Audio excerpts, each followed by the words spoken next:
I'm Connor Old, and welcome to Connor the Contrarian, a weekly podcast where I talk about movies that either the critics or the audiences didn't like that I think are actually great movies. And today, I'm going to be looking at the fifth film in a beloved series that is seen as the one no one ever really talks about, and even though I think that they probably should. I'm talking about the 2016 Paul Greengrass action movie, Jason Bourne. Now, before we jump into the movie, I always like to talk about the cultural landscape of the film at the time of release, just so we understand the expectations and how that greatly affects the initial reviews of a movie. So, back in 2007, before this film was released, we had Bourne Ultimatum, which, when it came out, both the director, Paul Greengrass, and Matt Damon said that they would stop doing the Bourne movies unless a story really compelled them to come back and do it. They felt they left on a high note, and, I personally would have been happy if they would have just stopped altogether. Damon did 3 great movies, Greengrass did 2 great movies with Doug Liman doing the original. They reinvigorated the action movie and Matt Damon secured his place as this great movie star. It was a successful franchise. They didn't need to go any further, at least what I thought. But the Bourne movies were still liked, and in 2012 they released The Bourne Legacy, starring Jeremy Renner and not directed by Paul Greengrass, actually directed by some of the writers of the first 3 movies, Tony Gilroy. And that was not real well received, so it wasn't a surprise that in 2016 we got this movie. The expectations were super high, and people were really ready for more Bourne action because we got the main director and the main star of these Bourne movies back in another Bourne movie. And then, although it did well at the box office, actually the best out of all of the Bourne movies, the critics were mixed on the movie, and even fans of the series didn't defend it as an equal of the trilogy. But that's changing today because as a fan of the Bourne series and a fan of this movie, I truly believe that this movie is on par with the other Damon Bourne movies and should be heralded as such. But let's jump into the movie. We open with a flashback that fills the audience in over what happened with Jason Bourne, played by Matt Damon, over the past years, and what he's found out ever since he went rogue. He wakes up in the back of a truck as he exits out, and as he exits out of the truck, we see that he is in Albania, and he's prepared to be one of the fighters in an outdoor street fighting match. We see him sort of tape up his knuckles, and then he goes at the guy, and bam, one punch knocks him out. And wow, what a way to open a movie to get us back into the badass that is Bourne. The next scene, we see Nikki Parsons, played by Julia Stiles, a series veteran, who is in a warehouse with a bunch of old computers, and it seems like she's hacking, and we learn that she's hacking the CIA to get some information. Information we don't know yet. But we then cut to Heather Lee, a CIA agent, played by Alicia Vikander, as she notices, them getting hacked, and the sequence is really intercut, and this is the very first instance of this intercut sequence, and despite it being the fifth film in a franchise, it still sort of reintroduces you to the type of style that this movie is. I think this intercutting sequence, just introduces the audience into, introduce the characters and the conflict of the sort of idea and the sort of overall theme of the movie, of the rogue versus the government. But also, it tells us how the movie will be structured. There's going to be a lot of intercutting throughout this movie, sort of looking at different perspectives at different locations, but all occurring at the same time. Then we see Parsons. She gets away with the breach, and now the CIA wants it back. They want the information, or they want to neutralize the target. We see Lee meet with the CIA director, Robert Dewey, played by Tommy Lee Jones. She briefs him about the hack and its relation to none other than Jason Bourne. And despite her being of a lower rank, she suggests that she should be part of this assignment. He accepts, but when she walks away, calls the asset, played by Vincent Cassell, a hitman who is kind of maybe hard to tell if he's part of the CIA, but definitely more works for Dewey, if anything. The CIA, they're always so secretive. So this is another example.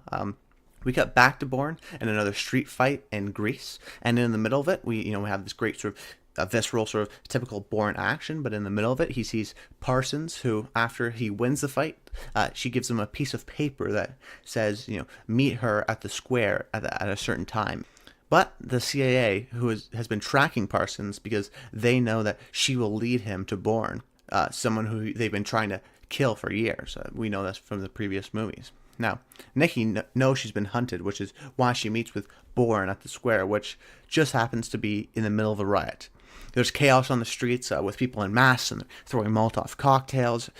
And really, we establish the people in the scene as we intercut between the CIA headquarters with Lee and Dewey, the asset and sort of CIA goons on the streets of Greece, and then Bourne and Parsons in the middle of the riot.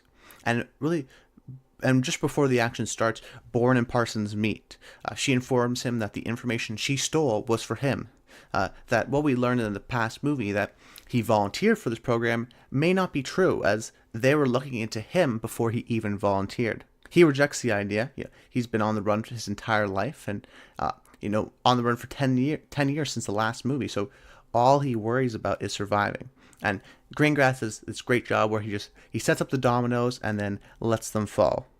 Here we have one of the best Bourne action sequences, as Bourne and Parsons, now separated, are being chased through the streets of Greece in the middle of a riot. It's frantic, it's hectic, and enthralling. I mean, classic Bourne stuff here.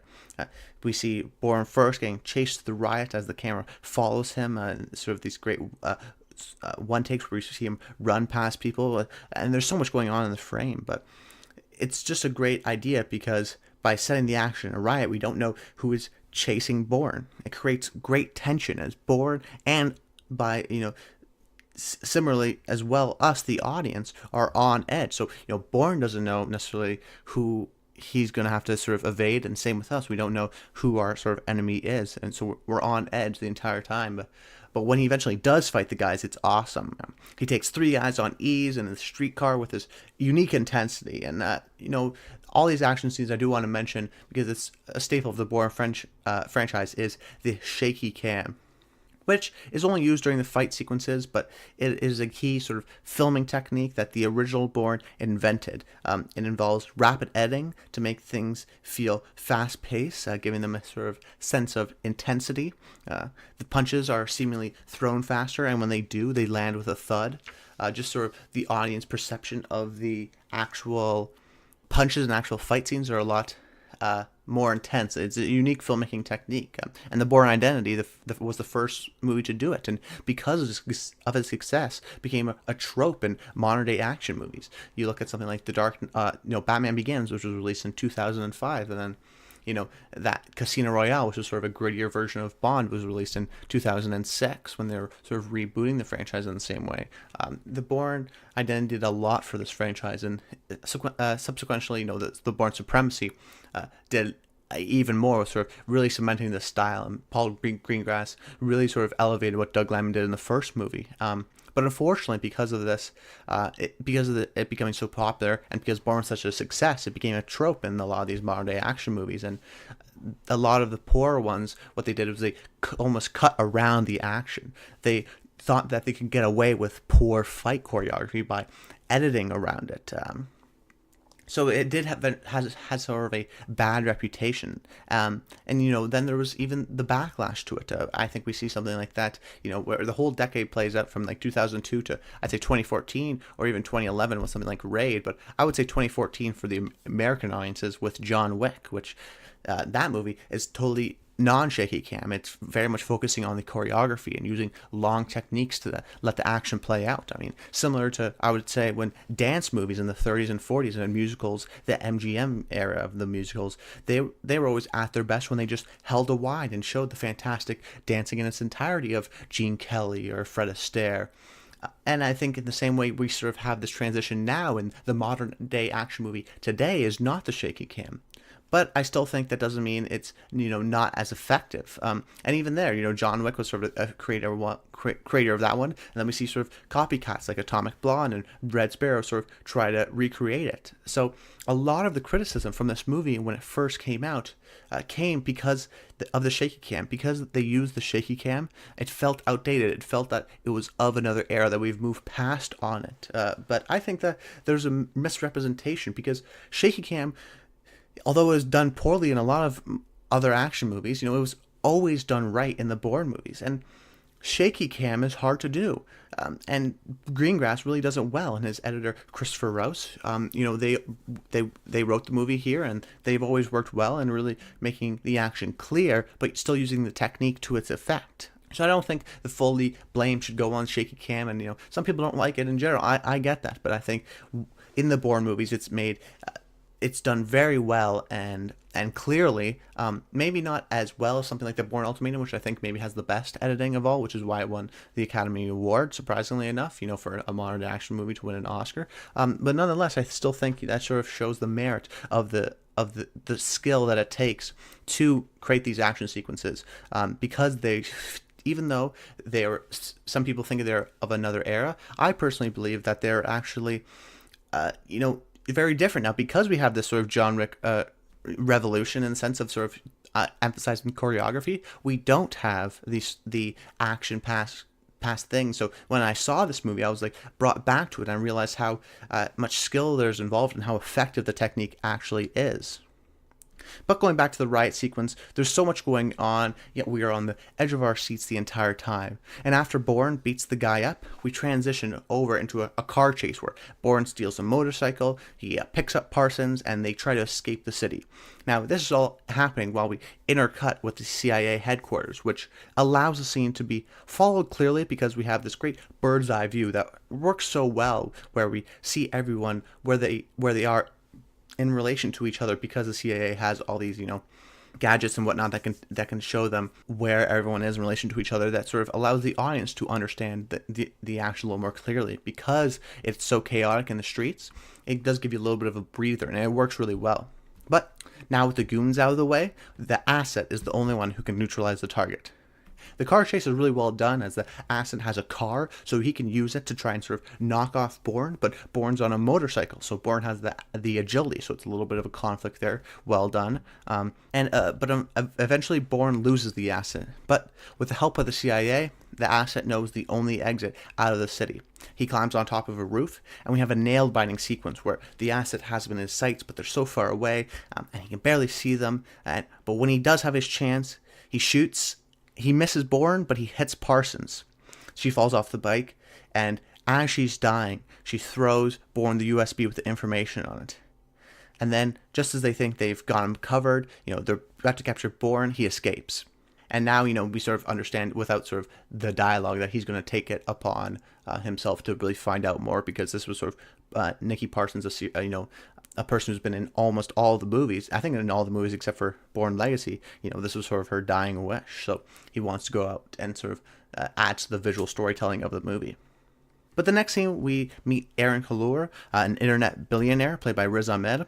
He's been working with the CIA for sort of data mining and protection reasons, and wants to sort of back out of his relationship with the CIA after the news broke of this hack.